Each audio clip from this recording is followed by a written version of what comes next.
Сценарист Жулінський. Микола. Кількість символів 17 уса 5. Назва Five Ways Older Men Should Flirt with Younger Women Like This. Watch before it's too late. Video https www.youtube.com and watch and va btc pitayoi. I story you think she didn't notice, but she did. She saw the way you hesitated before approaching. She felt the energy shift when you tried too hard. And right now, while you're wondering why younger women seem so distant, so distracted, so unimpressed, there's an older man across the room who just made her forget her phone exists. He didn't buy her a drink. He didn't compliment her dress. He didn't even smile that much. But something about the way he moved, the way he paused, the way he made her wait for his attention, flipped a switch in her brain that most men will never understand. I'm going to show you exactly what he's doing, and if you ignore this, you'll keep wondering why confidence alone never seems to be enough. Before we begin, do me a favor. Hit like and hype buttons, subscribe to this channel, and drop a comment about what city you're watching from. Let's dive in. Younger women don't fall for what you say. They fall for what you don't say. Today, I'll reveal 5 psychological triggers that older men use to create quiet, magnetic tension. The kind that makes her lean in without knowing why. Most men panic in silence. They fill gaps with jokes, with questions, with nervous energy. But here's what she actually hears in that panic: desperation. When you can't hold silence, you signal that her approval matters more than your own presence. And younger women are wired to detect this instantly. An older man who understands attraction does the opposite. He lets the pause sit. He looks at her, doesn't rush to break eye contact, and breathes like time moves at his pace, not hers. The psychological reason this works is simple. Silence creates tension, and tension creates focus. Her brain starts working to fill that void. She wonders what you're thinking. She notices details about your face she didn't catch before. She begins creating meaning where you gave her space. Watch how he does it. She asks a question, and instead of answering immediately, he takes a slow breath, looks away, considers, then looks back and responds with fewer words than she expected. She laughs at something, and he smiles but doesn't match her volume. He stays low, calm, unshaken. When everyone around them rushes to react, he leans back, crosses his arms loosely, and observes. She notices this contrast. Her nervous system registers, this man isn't performing for me, and that flips her from evaluator to pursuer. But here's what almost no man realizes about this. The silence isn't empty.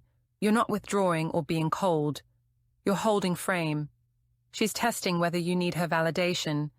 And when you prove you don't, her attraction shifts from curiosity to craving.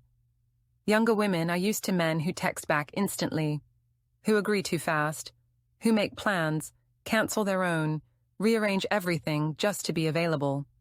And every time a man does this, he's training her to see him as abundant, as background noise, as someone she can access whenever she wants. The psychology here cuts deep. Scarcity equals value. When you respond slowly, when you don't always say yes, when you end conversations before she's ready, her brain begins categorizing you differently. You become the exception, the challenge, the one who might slip away. Here's how it looks in real life. She texts you something playful. You don't reply for 3 hours, not because you're playing games, but because you are genuinely focused on something else. When you do respond, it's warm but brief. She suggests meeting up Friday. You say, "I've got plans Friday, maybe next week." No apology, no over-explanation, just a boundary delivered calmly. She feels something shift. Suddenly, she's the one checking her phone. She's the one wondering if you're still interested. You've reversed the flow of pursuit without saying anything harsh. Later, when you do meet, you're the one who ends it first, not rudely. You simply say, "I should get going. Early start tomorrow." She wasn't ready for it to end. She was just starting to relax. And now you're walking away while she's still in the moment. Her brain registers loss, and loss triggers desire. But the next move separates boys from men. Because this isn't about being distant, it's about being selective. She has to sense you're restraining yourself because you're worth restraining for, not because you're manipulating her. When she's excited, most men get more excited. When she pulls back, most men lean in harder. This is the mistake that ends attraction before it begins. Because what she's actually doing in those moments is testing for emotional independence. She wants to know, can you hold your center when I shift mine? The hidden psychology is about attunement without dependence. Younger women are drawn to men who can match their emotional tone without needing to control or amplify it. You reflect without absorbing. When she's animated, you stay engaged but grounded. When she's distant, you stay warm but unaffected. This creates safety and intrigue at the same time. Watch the details. She starts talking faster, louder, more animated about something she loves. You don't interrupt. You don't try to top her story. You nod slowly. You ask one precise question that shows you listened. Then you let her continue. She feels seen, not managed. Later, her texts get shorter. She seems distracted. You don't flood her with questions. You don't ask, "Are you okay? Did I do something wrong?" You just match her tone. You respond with equal brevity. No emotional weight. No pressure. Here's where it gets powerful. She starts to trust that you won't destabilize when she changes. Most men spike with anxiety the moment her energy drops. They need reassurance. But you stay steady. She texts less, you text less. She reaches out more, you engage more. This teaches her nervous system something crucial. He's not reacting to me. He's responding with me. And that makes her feel something most younger women rarely experience with men their own age. She feels like you actually understand the rhythm of connection instead of just chasing the outcome. This is where most older men fail. They think dominance means being loud, being rigid, being tough. But younger women don't respond to force. They respond to polarity, to the tension between warmth and unshakability, between gentleness and strength. The psychology is rooted in safety plus challenge. She needs to feel that you're strong enough to hold boundaries, but kind enough not to weaponize them. This combination is rare. And when she feels it, her attraction becomes visceral. Here's what it actually looks like. She says something playful but slightly disrespectful, testing your reaction. You smile. Your tone stays soft, almost amused. But your words set a line. You say, "That's funny. Try it again and see what happens." Not angry, not defensive, just clear. She feels the boundary but also feels your calm. Her brain registers. He's not fragile. Later, she shares something vulnerable. You don't rush to fix it. You don't overcomfort. You just listen. Your face softens. You don't break eye contact. You say one thing that shows you understand, then you let silence sit again. She feels held without being smothered. The contrast is everything. When you're firm, your voice stays low and steady. When you're warm, you don't collapse into neediness. You keep one foot grounded even as you lean in emotionally. She experiences you as solid but not cold, present but not possessive. And this creates the kind of tension that makes her think about you when you're not around. Most men give her all warmth or all dominance. You're giving her both in the same breath, and her nervous system doesn't know what to do with that except want more. This is the move that cements everything. Because attraction isn't built in the highs, it's built in the space after the high, in the moment when she realizes you're gone and she didn't see it coming. The psychology is about imprinting through absence. When you leave at the peak of connection, when the energy is still climbing, her brain doesn't get closure. It keeps replaying the moment. It keeps searching for the ending that never came. And that loop becomes craving. Most people misunderstand attraction. They think it's about saying the right words, holding eye contact a second longer, or finding the perfect moment to touch her hand. Those things matter, but they're surface-level signals. What really creates depth is timing, the art of leaving when everything feels unfinished. Because when something ends before the mind expects it to, the brain locks onto it like an unsolved puzzle. It keeps revisiting the scene, trying to complete the picture. That's how memories turn into fascination. That's how curiosity becomes longing. Here's exactly how it works. The conversation is flowing. She's laughing. Her body language is open. The rhythm between you is effortless. There's an invisible current of energy running back and forth, like two frequencies finding perfect harmony. Most men, when they reach this point, start to relax. They stay too long. They think, this is going great, I should keep it going. They want to hold on to the feeling, to stretch it out as long as possible. But in doing so, they flatten the peak. They let the energy cool. What was once electric becomes comfortable, and what was once mysterious becomes predictable. Not you. You understand the power of interruption. You know that leaving too soon is not a loss. It's a strategy. You can feel the moment rising, the laughter, the glances, the almosts. You can sense when it's about to crest, and that's when you move. You stand up. You say, I need to head out. Not apologetic, not regretful, just calm, grounded, and real. You don't look for her reaction. You don't wait for permission. You simply create the space that she will later try to fill. She blinks. She wasn't ready. She thought there was more time. She thought the story was still unfolding. Her brain expects one more line, one more exchange, one more spark, and then you're gone. The energy has nowhere to go, so it circles back inside her mind. That's how you imprint. You didn't just leave the room, you left her in motion, her thoughts chasing your absence. Every time she replays the night, the moment you left becomes the focal point. It's the silence after the song ends that makes the melody unforgettable. Later, when you text, the dynamic shifts. You don't chase, you don't fill every silence. You match her tone, but you never overinvest. The conversation is light, teasing, natural.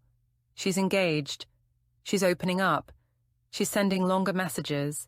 She's giving you pieces of her attention, little breadcrumbs of curiosity and trust. And then, at the perfect moment, when the rhythm feels alive, when she's leaning in, you disappear. Not in a manipulative way, not to punish, but to remind her of the silence.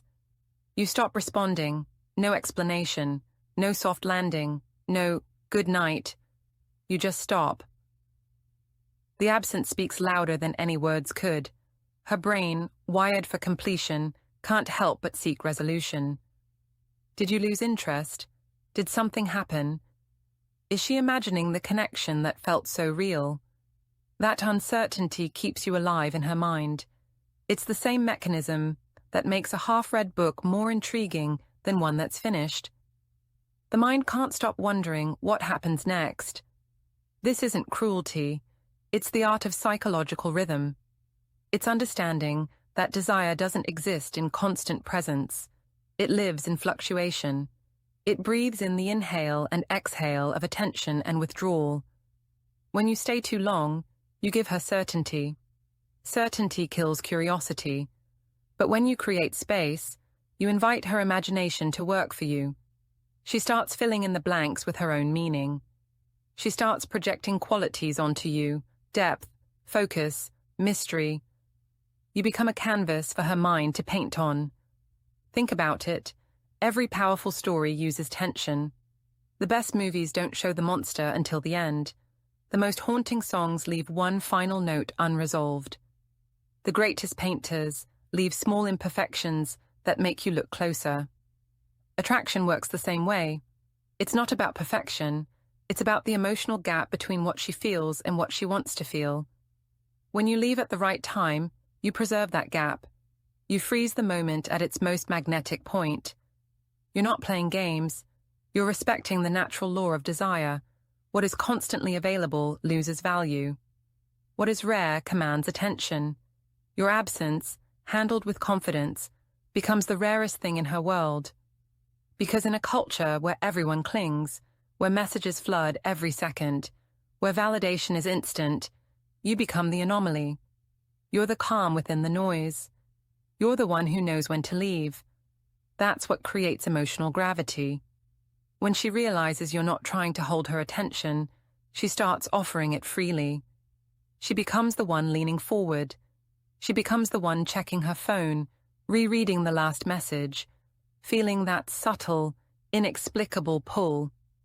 You've inverted the dynamic. Instead of chasing validation, you've become the source of it. Instead of performing for approval, you've created space for curiosity. The real secret is emotional timing. Most people time their exits for convenience. They leave when the night is over, when conversation lulls, when the energy fades. But masters of connection understand that the most powerful exit happens at the peak. That's when the emotional charge is highest, when dopamine is flooding the system, when the brain is most sensitive to patterns. Interrupting that moment creates what psychologists call an open loop. The brain hates open loops. It will keep returning to the memory until it finds resolution. And in that process, you become the fixation point. It's not about manipulation, it's about awareness. When you understand how memory and emotion intertwine, you realize that presence is only half of the equation. Absence is the other half, and it's often the more powerful one. Think of every unforgettable moment in your life. It's not the ones that dragged on. It's the ones that ended too soon. The kiss that almost happened. The goodbye that lingered a second too short. The message you never finished writing. Those are the moments that echo. When you embody that principle, everything changes. You stop trying to impress.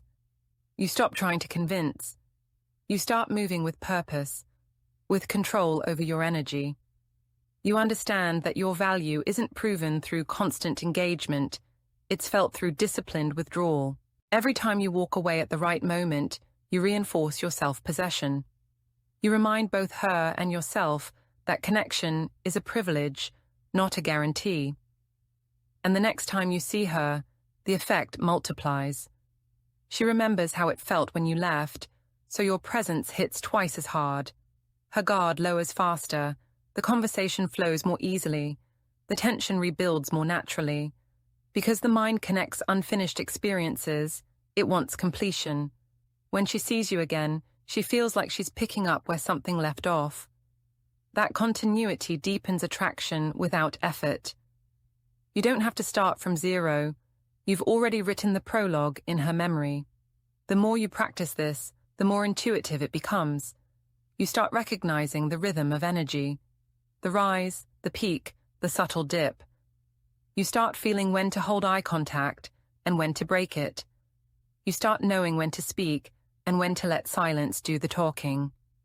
You start understanding that space is not the enemy of connection. It's the medium that gives it meaning. Music without pauses is noise. Words without silence lose weight. Love without distance loses edge. So when you leave, leave cleanly. Don't linger. Don't half-exit. Don't promise a follow-up you don't mean. Just go.